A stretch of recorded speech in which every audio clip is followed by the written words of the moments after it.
Olá, eu estou de frente hoje com um homem de muita fé.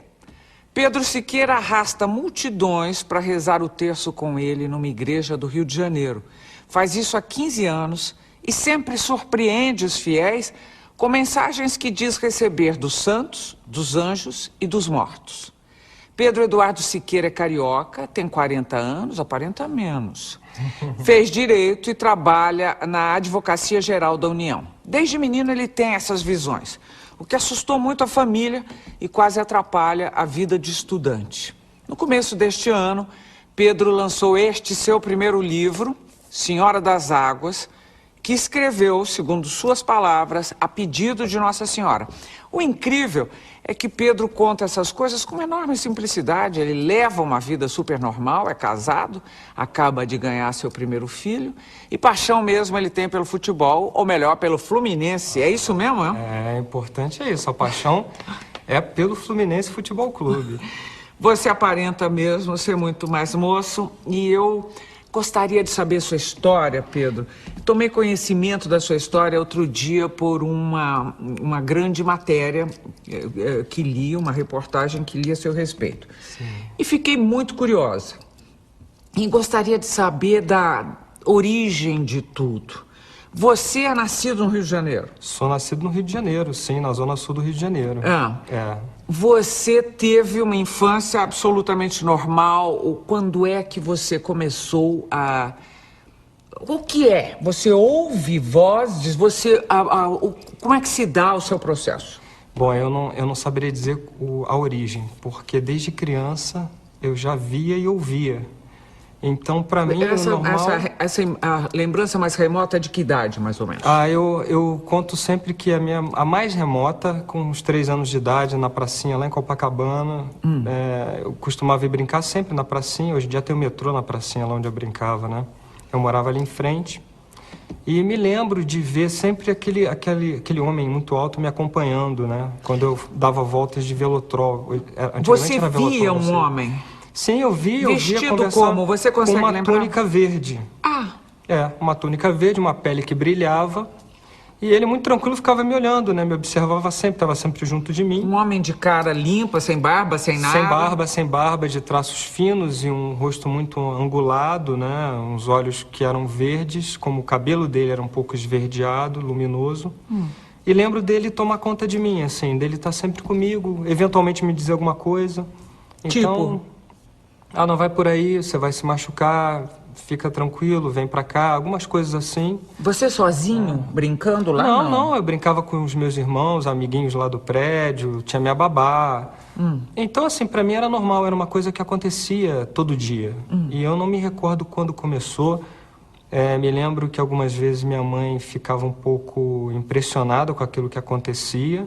Porque e com o que eu dizia pra ela. O que é que você dizia? Ela dizia que quando eu era criança, por exemplo, no berço, algumas vezes eu a chamava, né, de noite, e ela via as portas batendo, as janelas abrindo e fechando, né, uns efeitos assim, uns fenômenos telecinéticos, digamos assim. E ela ficava com um pouco de medo, né. Meu pai também, me lembro dele ficar um pouco assustado com essas coisas, né, toda vez que eu falava sobre isso. Mas eu era criança, pra mim aquilo era normal, né? É claro que se eu visse alguma coisa muito feia, algum ser demoníaco, alguma coisa assim, eu chorava. Eu era criança, eu chamava por eles. Mas você via outras criaturas, digamos, sim. além deste homem? Via. E aí era essa hora que eu chorava, né? Minha mãe dizia que eu tinha um terror noturno enorme às vezes, né? Que ela já não... Chegou em certa época, ela não sabia mais o que fazer. Porque eu chorava muito e dizia pra ela o que acontecia lá. O que e ela fizeram? Não via. Levaram você ao médico? Ela me levou a psiquiatra, a psicóloga. Com quantos anos?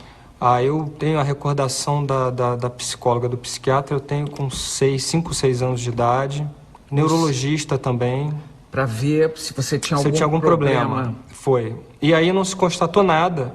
E ela conta que ela desistiu dessas pesquisas todas quando um neurologista, não me recordo mais o nome dele, chamou a atenção dela e falou, olha, chega, já foi a tudo que era possível para investigar o garoto não tem nada, deixa o garoto viver a vida dele.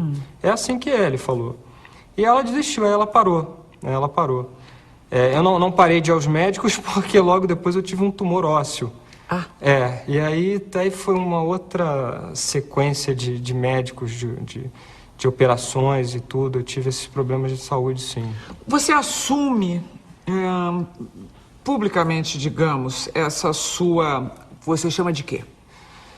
Eu acho que são dons do Espírito Santo. Não, você não diria paranormalidade? Pode ser, nada paranormalidade seria um termo, digamos assim, neutro, né? Você assume aos 22 anos? Publicamente. Sim, porque aí foi... Por quê? Pois é, eu, assim, com essas coisas da família, de quererem, não fala esse tipo de coisa, não fala da vida das pessoas. Porque você falava o quê da vida das pessoas? Eventualmente tinha umas pessoas que ficavam curiosas, assim, que minha mãe dizia, não, ele vê essas coisas, algumas amigas dela, e eu ia lá e dizia alguma coisa da vida delas, por exemplo, alguma coisa do futuro da vida delas. E acontecia. Aconteciam comprovadas? Sim. Coisas que você dizia que se comprovavam depois? Sim, e aí isso causava uma comoção enorme. Eu não Imagino. entendia muito bem, mas era uma coisa assim. Então chegou uma época que praticamente todas as amigas da minha mãe queriam ir lá conversar com aquele garoto, né? Falava, vou perguntar umas coisas para esse menino aqui, né? E aquilo ali, minha mãe ficava muito zangada. Zangada? E queria me defender. Ela falou, bom, isso não vai dar certo. Então ela começou a ficar em cima de mim. Ela, não diga nada sobre isso, não fale da vida das pessoas, não fale disso que você está vendo. Guarda isso para você, fica quieto, fica quieto, fica quieto. Aí... Isso fez de você um menino muito solitário? Não, eu tinha muitos amigos, né? Mas eu nunca abri a boca para falar. Você se reprimiu? Sim, nada. Não abri a boca para dizer nada, fosse o que fosse... que eu ouvisse, eu ficava calado e guardava para mim. Conversava às vezes com meu avô, o pai dela, que era um homem muito compreensivo, e com a irmã do meu avô, minha tia-avó, que entendia muito bem e adorava conversar comigo sobre essas coisas. Então com eles eu conversava quando era criança, né? Quando você diz assim, eu era criança e dizia, vai acontecer isso, isso, isso com você... Era uma coisa que vinha ou alguém dizia, uma voz, o que dizia pra você eu não dizer? me lembro exatamente como aconteceu, mas me parece que das duas maneiras. Às vezes esse ser que me acompanhava me dizia, às vezes outros seres apareciam e me diziam, e às vezes de eu olhar eu via como se fosse um cinema, uma tela mental, né, que aparecia como um filme, e eu via o que aconteceu com a pessoa. Você tinha visões, então? Você ainda tem? Tenho, sempre foi. Quer dizer, não é que seja igual ao que era. Eu acho que a coisa, ela, quando eu, por volta dos meus 16 anos, ela mudou. É difícil narrar. Ela ficou um pouco mais colorida, um pouco mais imprevisível quando vinha a mim, sensações mais físicas até. Do tipo? Às vezes eu sentia a dor que a pessoa sentia em mim. Que loucura. Coisas assim mais difíceis. Depois, eu me lembro que por volta dos 21, 22, também mudou de novo. E aí mudou para? Mudou também para poder ver mais pessoas. Os santos começaram a aparecer. Você chama de santos? Porque eles se apresentam para mim. Aí, quem é você? Ele me diz quem é. É o santo tal. Que santos? Por exemplo, dos mais populares, né? Eu me recordo que em 1999 eu estive em Assis, né, visitando a cidade, e fomos lá na Basílica de São Francisco de Assis e fomos rezar uma missa lá, né? Havia um padre com o grupo que nós estávamos, vamos fazer uma missa e tal. Era de manhã. Fomos num lugar onde o Papa, em 1986, tinha recebido líderes religiosos do mundo inteiro. Achei interessante, era um lugar de pedra, né? Muito simples até, fiquei espantado do Papa ter recebido os líderes ali. E o padre começou a rezar a missa. Quando ele elevou o cálice e a hóstia, nós nos ajoelhamos, eu me ajoelhei no chão, né? E deitei assim a cabeça, abaixei a cabeça para me concentrar melhor, para fazer os meus pedidos ali. Nisso uma mão bateu assim no meu ombro, fez assim. E eu falei, mas que maluco que na hora da elevação vem me cutucar aqui, que é isso, né? E eu senti fisicamente a mão assim, 3 tapinhas assim. Aí eu falei, eu não vou nem responder, né? Eu vou continuar aqui fazendo a minha oração. Tinha pedidos importantes a fazer naquela época, minha vida estava complicada e eu queria... Aí ele, não satisfeito, pegou e me segurou assim pelo ombro e fez assim. Aí eu olhei pro lado e falei, mas... E não tinha ninguém? Tinha. Tinha quem? Estava ajoelhado assim ao meu lado, um homem mais baixo que eu, muito magro, vestido com um saco cinza e uma corda amarrada. Tinha um cabelo negro, né, uns olhos negros muito profundos. Não era um homem bonito e ele me olhou com os olhos muito expressivos, assim, penetrantes. Na hora que eu olhei para ele, que eu ia reagir mal, eu ia chamar atenção, eu olhei para ele e eu falei assim, meu Deus, é São Francisco. Aí quando eu falei para ele assim, São Francisco, ele sorriu para mim. Aí eu coloquei as mãos assim no rosto, né, para agradecer. Quando eu voltei, ele já não estava mais. E aí eu fiquei segurando aquele choro, né, aquela coisa, porque foi uma emoção enorme. Ele chegou a tocar em mim, assim, eu falei, meu Deus. E fiquei assim. Aí quando acabou a missa, eu estava bastante emocionado. E minha mãe percebeu, né, deu aquela olhada, falou, o que houve com esse garoto aí, aquela coisa, né. Perguntou pra mim, o que foi? Eu falei, pô, mãe, eu acho que eu vi São Francisco. Como é que você acha? Não sei o que. Ela falou, não, ele estava ajoelhado do meu lado, botou a mão em mim, ela achou estranho, mas como é que um espírito bota a mão em você? Eu falei, eu não sei. Deixa eu perguntar uma coisa pra você, o Pedro. Deve ser muito complicado, ou deve ter sido, pra você e pros que te cercam ou que te cercavam sempre, porque devia ter sempre a dúvida, né? Ah, sim. A dúvida e de sua parte devia ter em algum momento, um medo de dizer ou não? Sim, no início tinha uma insegurança de dizer, sim. E o medo também do que eu ia causar na cabeça daquelas pessoas.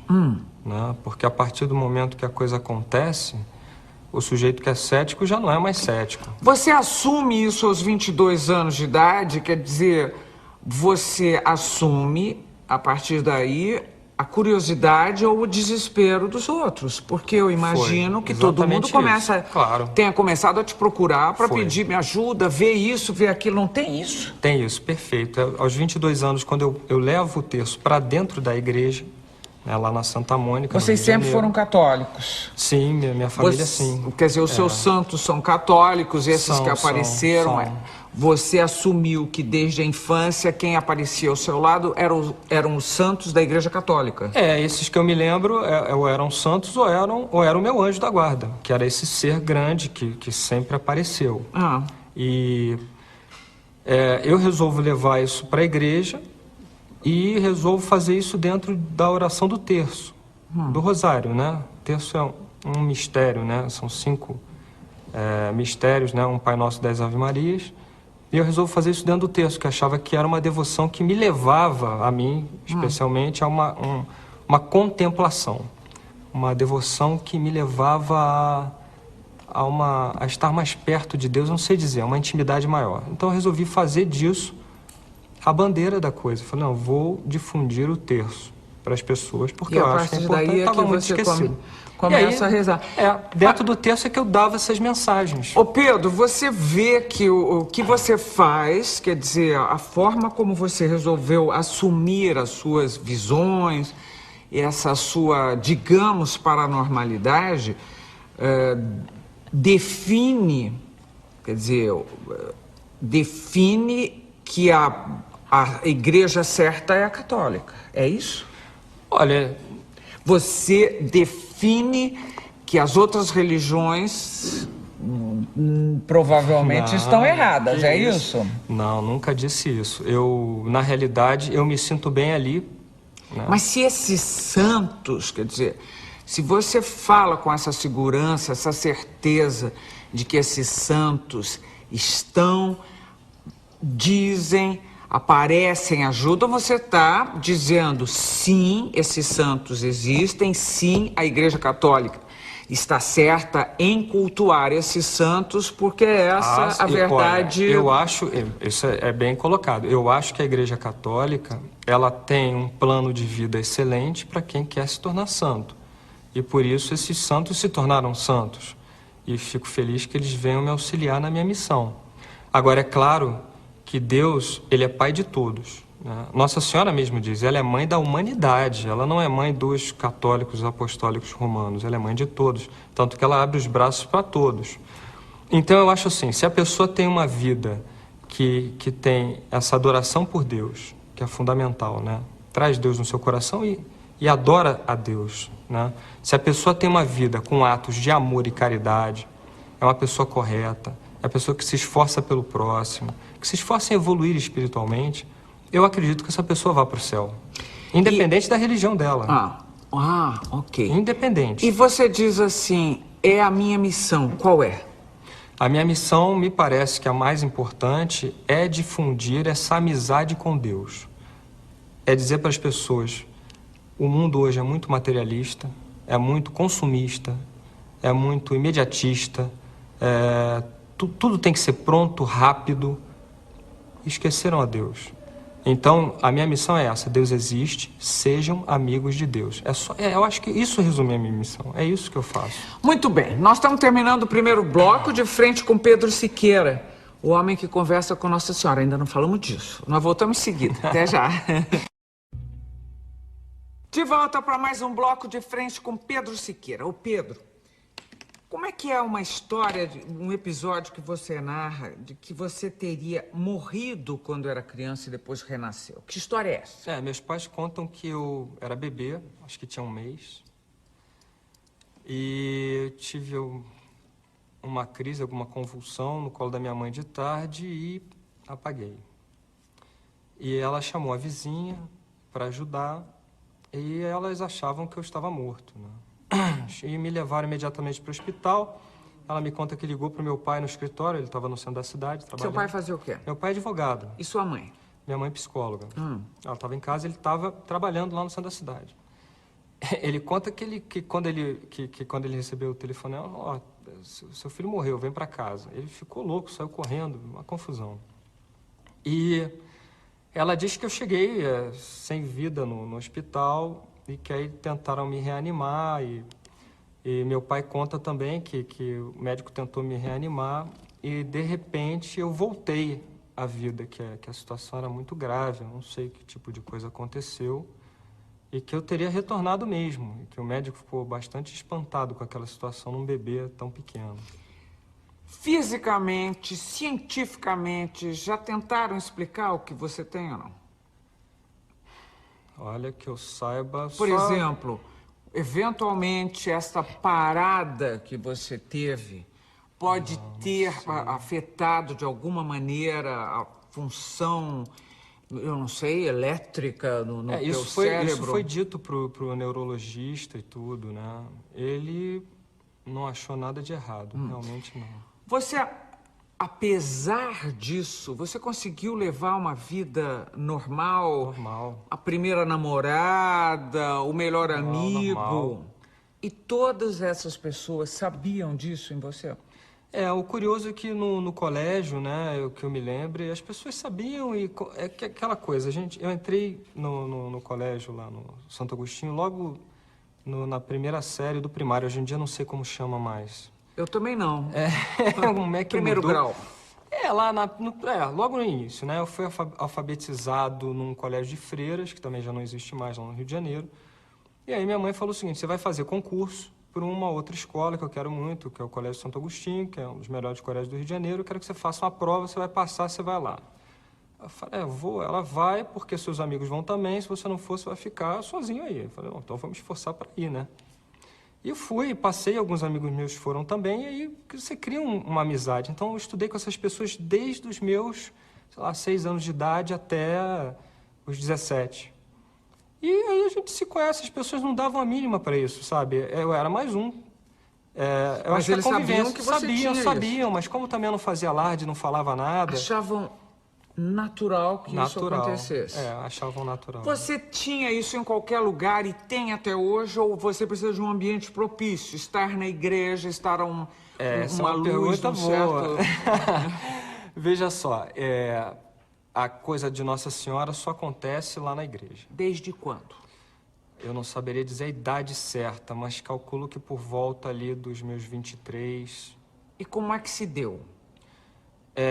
Desde o início que eu levei o terço para a igreja, eu via que se formava no teto uma luz dourada.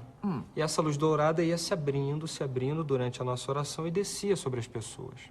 Eu percebi que lá existia alguma coisa, uma força Porque as pessoas começavam a se sentir de uma forma diferente ali dentro.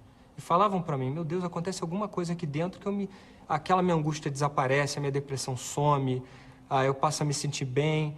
Algumas pessoas começaram a ficar curadas de artrose, de problemas no joelho, de problemas de coluna, e assim foi. E eu reparava que era por causa daquela coisa que se formava, né? E de repente lá dentro, eu sentia que havia alguma coisa diferente ali dentro. E começou a surgir uma voz que falava no meu peito, né? Uma voz tranquila e pacífica que me dizia algumas coisas para dizer para as pessoas. Por exemplo?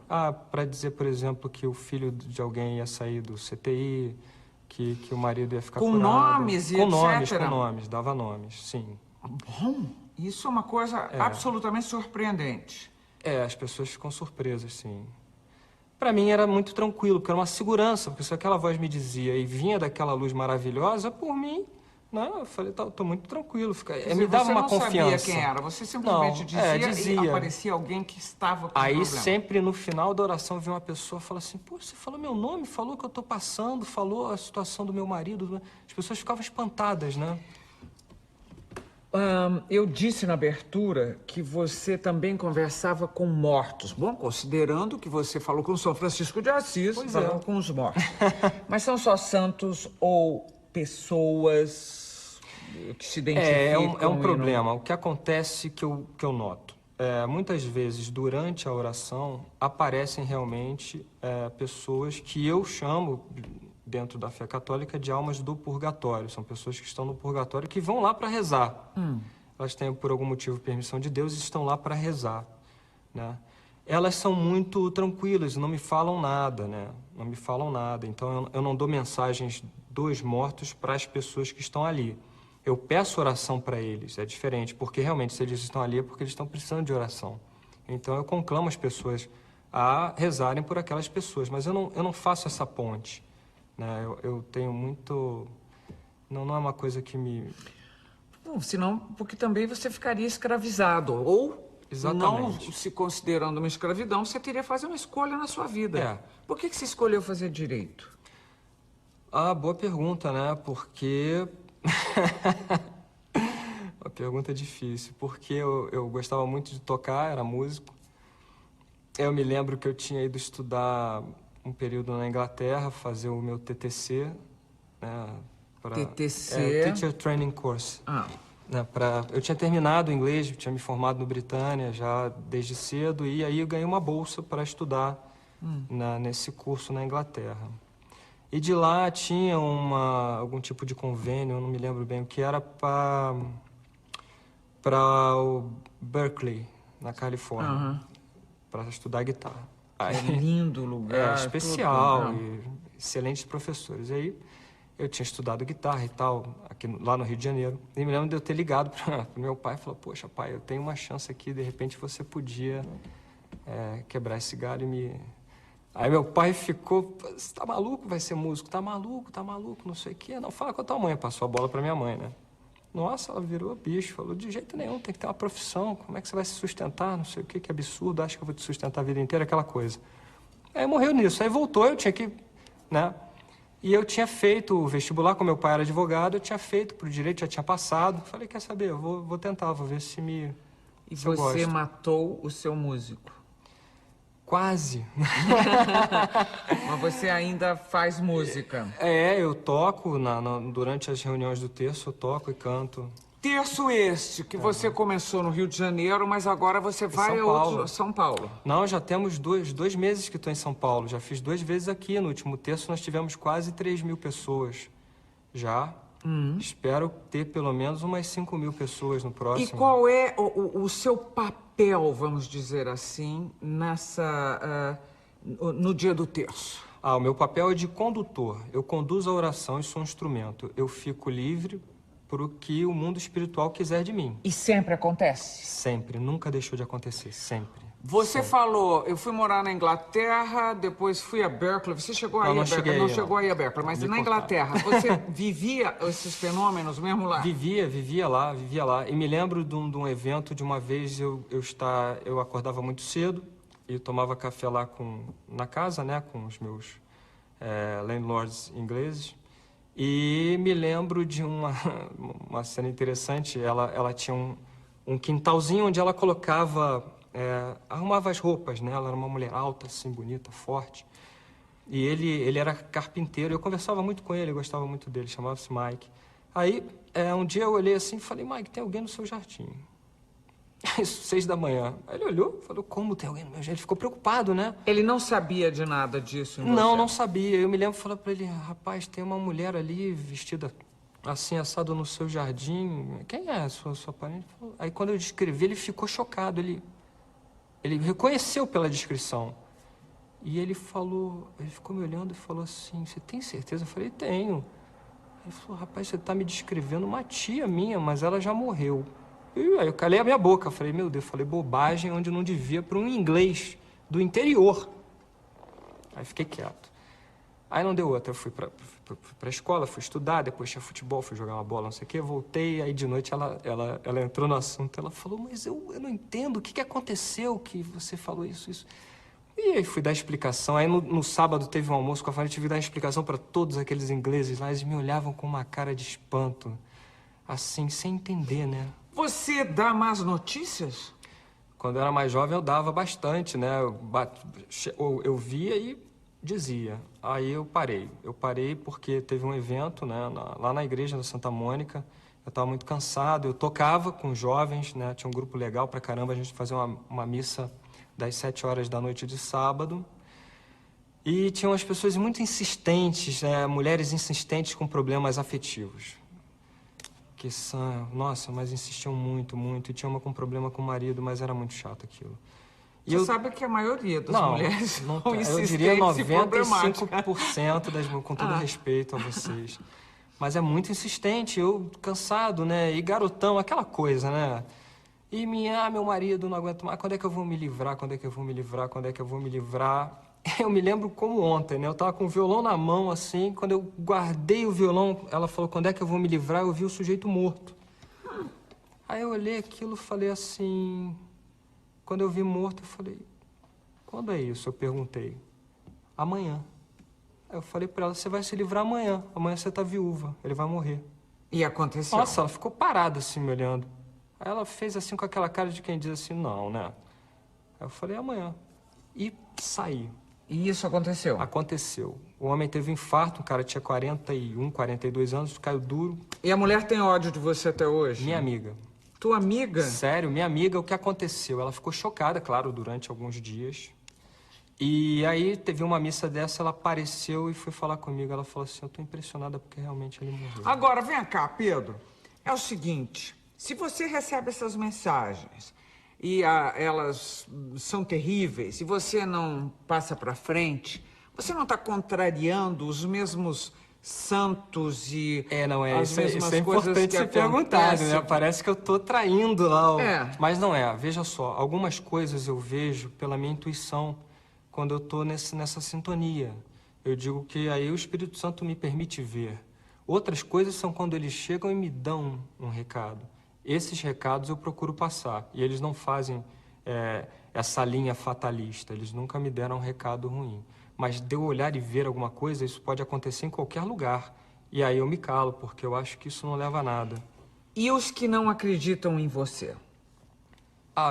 Ninguém nunca chegou pra mim e disse não acredito. E, sinceramente, Ninguém nunca criticou o seu trabalho? Critica nessa forma. Algumas pessoas chegam e dizem assim, poxa, eu acho que você faz acepção de pessoas. Como eu faço acepção de pessoas? Porque você só dá recado pra fulana, eu nunca recebi, venho aqui há 10 anos e nunca recebi.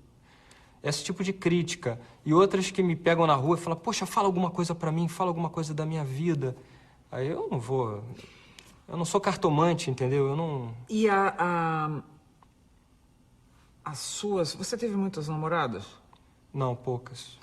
As namoradas tinham que entender isso e a sua mulher tem que conviver com isso também, não é? A minha mulher é uma vantagem. Ela tinha 16 anos, né? Ela era uma menina e eu também. E ela acompanhou todo esse processo. Ela não fica muito confortável, eu entendo, pelo temperamento dela muito tranquilo e retraído, com uma situação como essa aqui, de eu dar uma entrevista na televisão aberta. Isso para ela é uma coisa ruim. E eu compreendo, porque não era para ser assim. Mas o meu trabalho na igreja, ela sempre compreendeu, sempre me ajudou muito, né? E me ajuda muito, reza bastante. Ela é uma católica, assim, ortodoxa, digamos assim. Desde criança, tem uma devoção incrível e uma fé muito maior do que a minha. Então, para mim, é ótimo. Ela é o meu apoio. Se ela balançar, eu vou cair junto. Entendi. Então, ela tá ali para me guarnecer ou eu tô perdido nisso tudo, né? Peraí que tem mais coisas que eu quero saber de você. E também quero saber sobre este livro. É isso? É o seu Foi primeiro, né? Peraí, É não o fala, primeiro. vou te interromper aqui. Senhora das Águas, termina aqui o segundo bloco de frente com Pedro Siqueira, o homem que conversa com o anjo da guarda. Com ele, Nossa sim, Senhora. batemos papo. Voltamos já já. Estamos de volta para o terceiro bloco de frente com Pedro Siqueira. Ô Pedro, você já disse que se o seu filho está com que idade? Fez 3 meses. Delícia. É.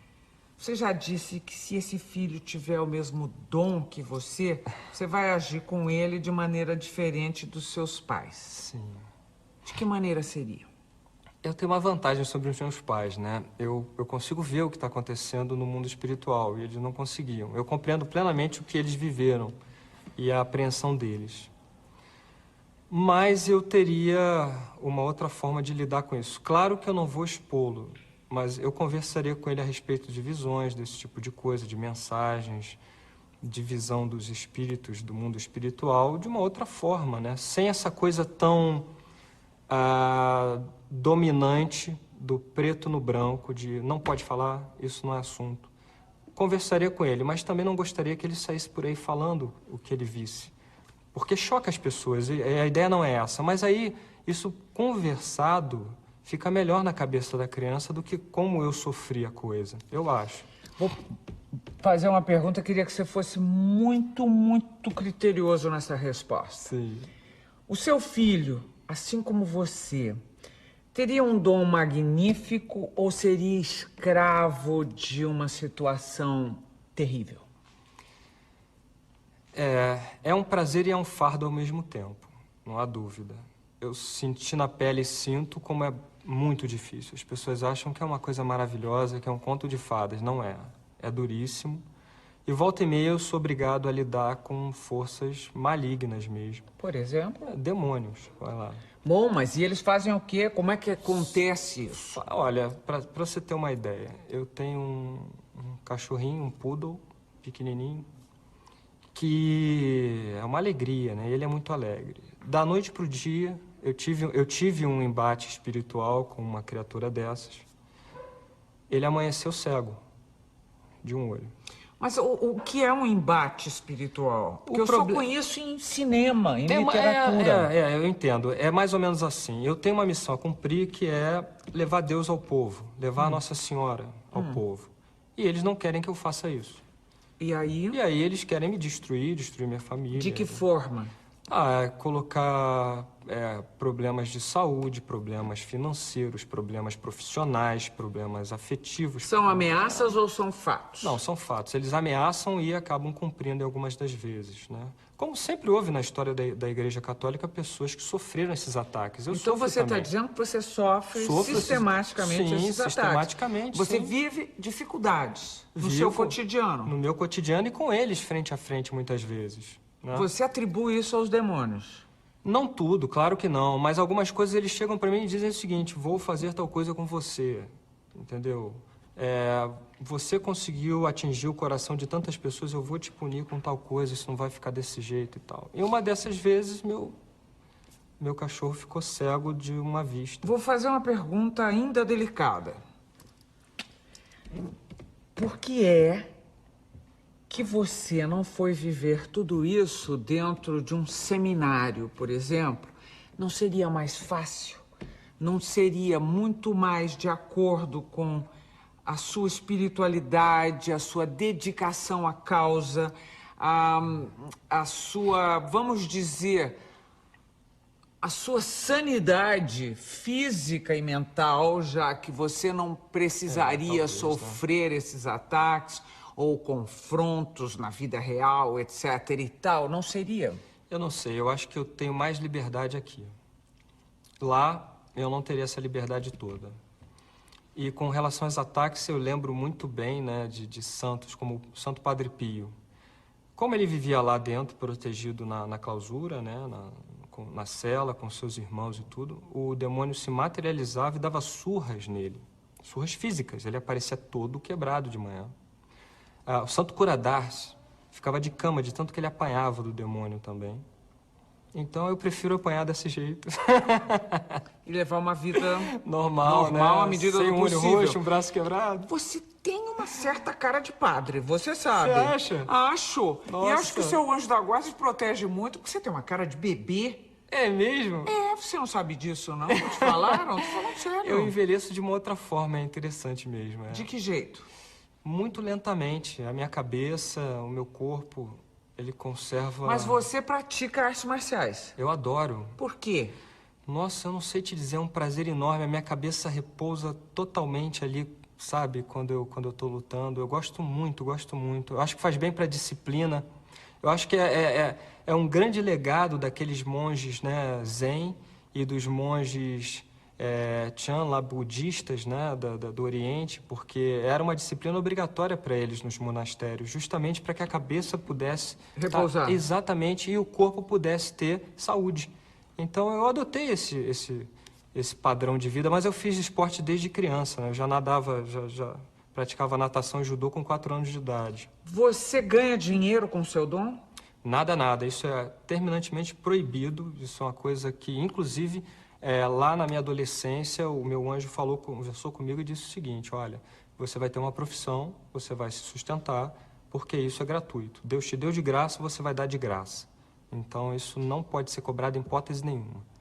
Né? O teu anjo da guarda conversa sobre o que com você? Porque agora mesmo você falou, ele é ótimo, me dá umas broncas. Ele é muito jovial, inclusive. Ele tem uma aparência muito jovem. Mas não é esse meio esverdeado? É ele mesmo. E ele tem uma aparência... Hoje você percebe que ele tem uma aparência jovial? Hoje eu olho pra ele, ele é homem, né? Não é homem, é um outro tipo de ser. Eles não são homens, não evoluíram da raça humana. É uma outra tipo de criatura. Mas ele é muito alto, mas ele é muito jovem, parece um rapaz de 16 anos, assim, o rosto, 16, 17 anos, né? Muito magro. Os olhos é que são bem diferentes, assim. Mas ele sim, conversa comigo, sim. Em alguns momentos, sim, me diz coisas, eu digo algumas coisas pra ele, ou eu reclamo da vida pra ele, e aí ele me devolve e me diz algumas coisas. Com ele eu teria um diálogo, sim. Mudo? Mudo, só que... Você vê coisas acontecendo com os seus próximos? Mãe, pai, mulher? Vejo. E? Bom, aí depende, né?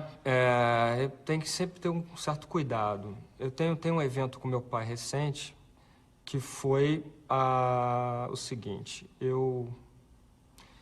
Muitas vezes eu não sei te explicar como se dá isso, mas o meu espírito é transportado para uma outra dimensão, para um purgatório. Vamos lá.